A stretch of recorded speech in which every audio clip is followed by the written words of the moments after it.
શ્રી ગરુડ પુરાણ સનાતન ધર્મમાં ઘણા મહત્વપૂર્ણ ગ્રંથો છે, જેમાંથી ગરુડ પુરાણ એક મહત્વપૂર્ણ ગ્રંથ છે.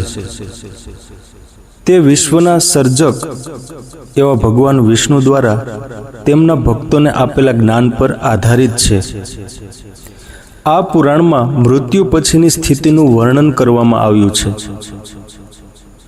આ સિવાય ગરુડ પુરાણમાં મનુષ્યના વિવિધ કાર્ય માટે અલગ અલગ શિક્ષાઓ પણ જણાવવામાં આવી છે. સામાન્ય રીતે પરિવારના કોઈ સભ્યના અવસાન પછી આ શાસ્ત્રનો પાઠ કરવામાં આવે તો એનાથી આત્માને મોક્ષ મળે છે અને ઘરની શુદ્ધિ થાય છે. અધ્યાય 1 લૌકિક પરલૌકિક દુઃખોનું નિરૂપણ. આપણા હિન્દુ શાસ્ત્રમાં 4 વેદો આવેલા છે, જેની મોટી શાખાઓ છે એવા 18 પુરાણો. યજ્ઞ જ્ઞાન રૂપી જેમાં પુષ્પ છે અને મોક્ષ એ જેનું ફળ છે, એવું મધુસૂદન રૂપી આ વૃક્ષ આ જગતમાં વિજયી છે. એટલે કે મધુસૂદન ભગવાન મોક્ષના દાતા છે. એક સમયે જ્યાં આગળ કાળચક્ર પણ પરાભવ કરી શકતું નથી એવા નૈમિષારણ્યમાં શૌનકાદિક 88,000 ઋષિઓએ સ્વર્ગલોક મેળવવા માટે 1000 વર્ષ ચાલે એવો મહાયજ્ઞ શરૂ કર્યો હતો.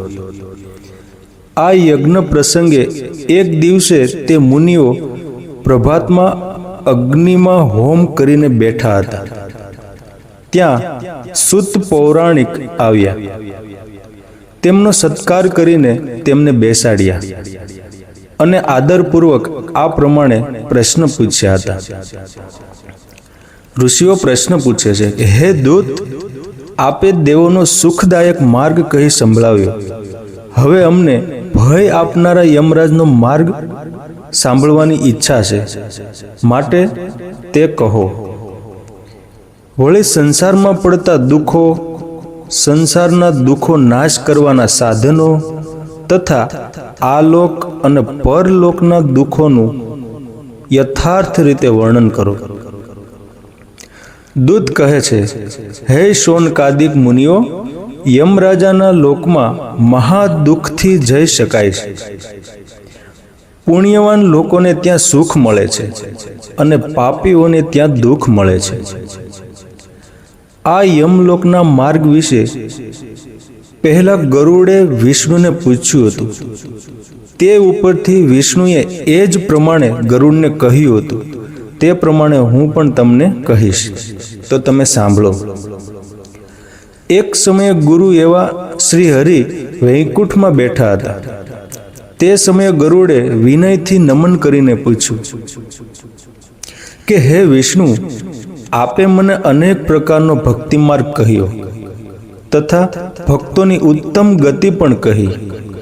હવે તમારી ભક્તિથી જે વિમુખ રહેનારાઓ નરકમાં પડે છે એમ પણ તમે સંભળાવ્યું છે.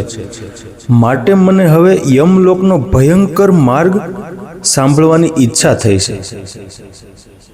હે વિષ્ણુ, એ મને કહો ને.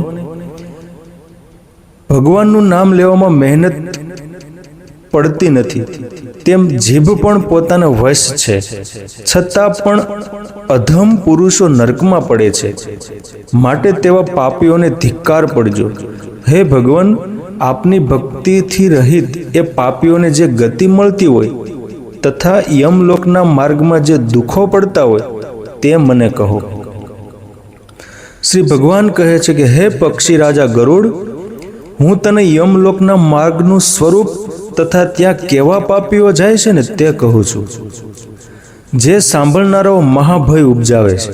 હે ગરુડ, જે દયા તથા ધર્મથી રહિત છે, દુષ્ટનો સંગ કરે છે, વેદ, ધર્મશાસ્ત્ર અને સત્સંગોનો ત્યાગ કરે છે, પોતે અભિમાન રાખે છે, ગર્વમાં રચ્યા પચ્યા રહે છે, ધનના અને માનના અભિમાનથી છકી ગયેલા હોય છે, દેવતાએ સંપત્તિનો ત્યાગ કરીને આસુરી સ્વભાવવાળા હોય છે, જેઓનું ચિત્ત સાંસારિક વિષયોથી ભમી ગયું હોય છે, મોહની જાળમાં ફસાયેલા હોય છે, કામનો ઉપભોગ કરવામાં આસક્ત થયેલા હોય છે, એવા પુરુષો અપવિત્ર એવા નરકમાં પડે છે.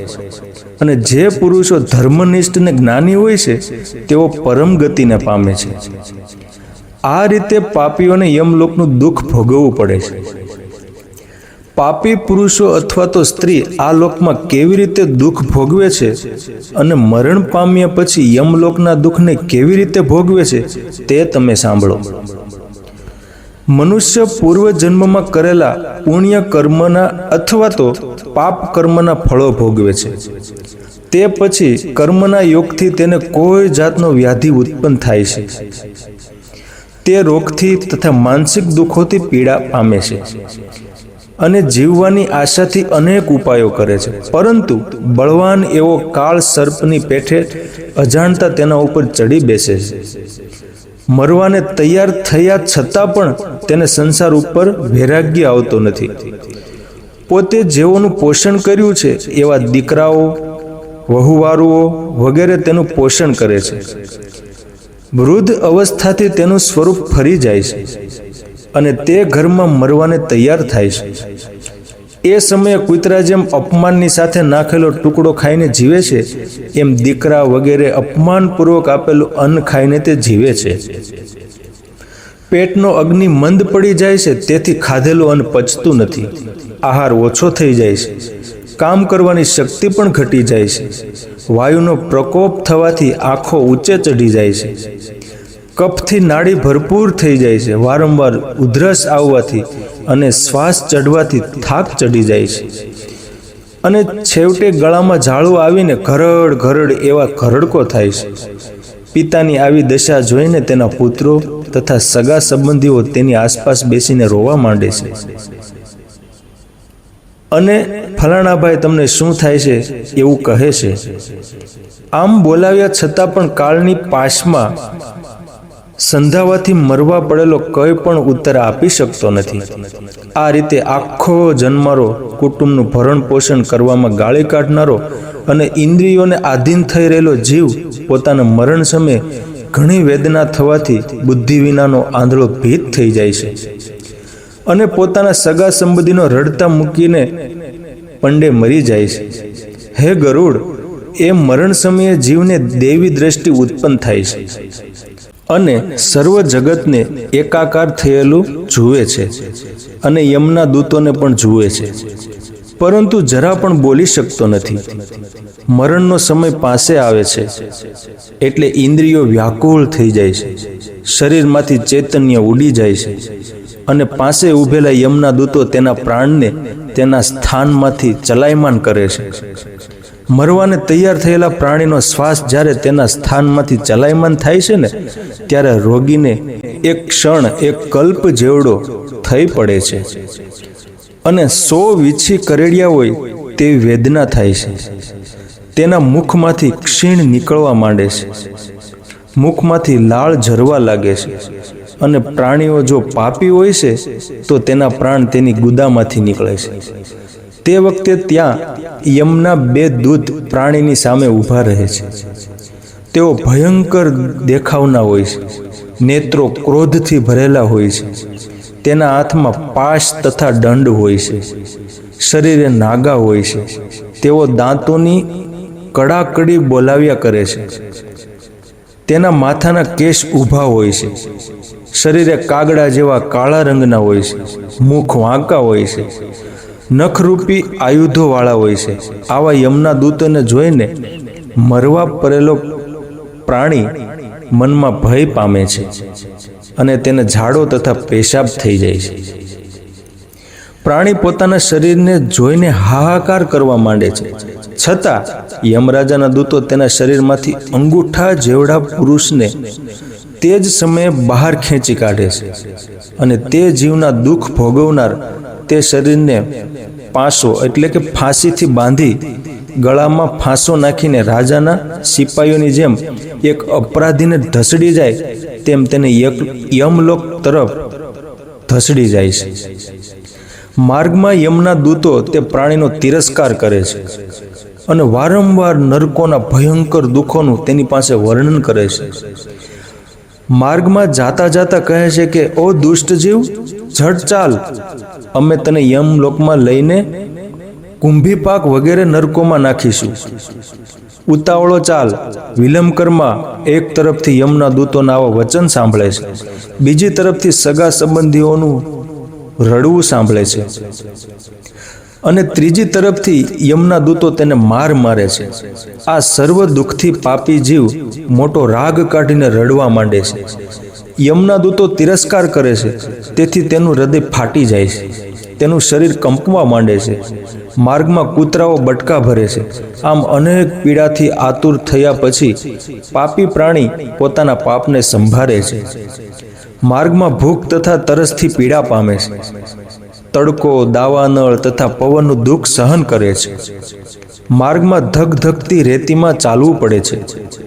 યમના દૂત તેના વારંવાર ચાબકાઓના માર મારે છે, અને આશ્રમ તથા પાણી વિનાના ભયંકર માર્ગમાં પાપી પ્રાણીને થાકી ગયા છતાં પણ ચાલવું પડે છે.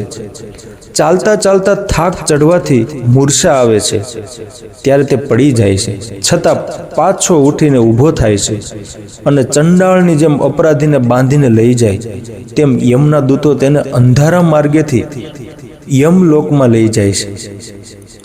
યમના દૂતો પાપી પ્રાણીઓને યમના 99,000 યોજનવાળા માર્ગમાં 2 અથવા તો 3 મુહૂર્તમાં ઘસડી જાય છે, અને માર્ગમાં પ્રાણીને નરકની અનેક યાતનાઓ દેખાડે છે.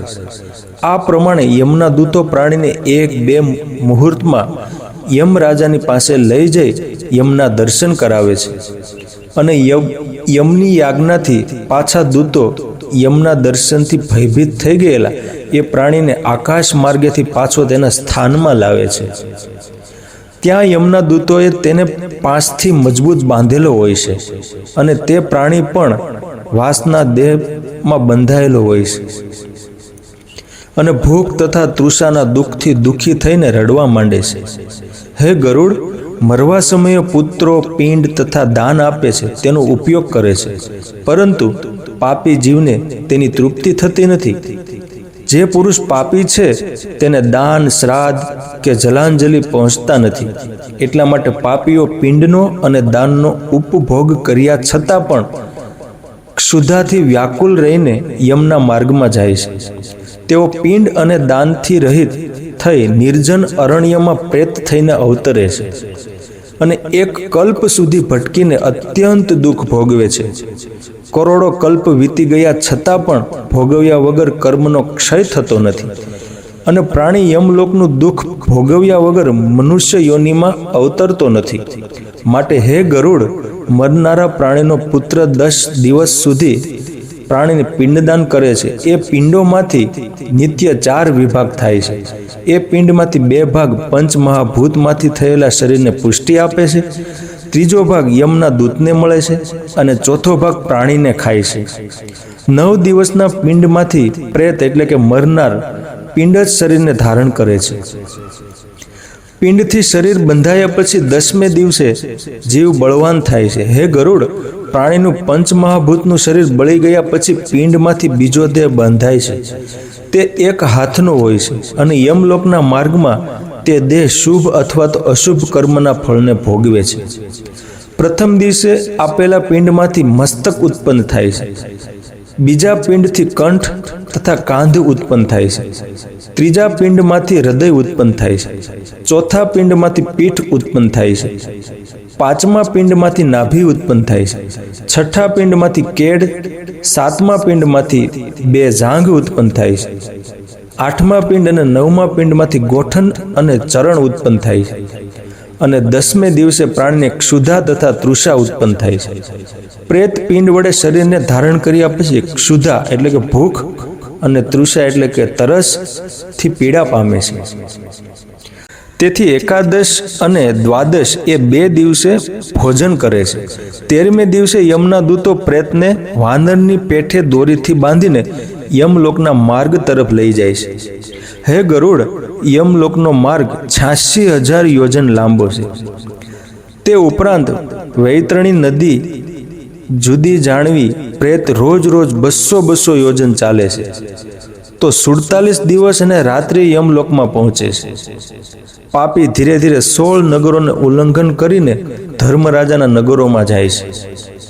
તે નગરોના નામ આ પ્રમાણે છે: સૌમ્યપુર, સૌરીપુર, નગેન્દ્ર ભવન, ગંધર્વપુર, શૈલાગમ, કૌચપુર, ફ્રૂરપુર, વિચિત્ર ભવન, બહાપદ, દુખદ, નાનાકંદપુર, સુતપ્ત ભવન, રૌદ્રપુર, પર્યવર્ષણ, સીતાઢ્ય ને બહુભીતિ.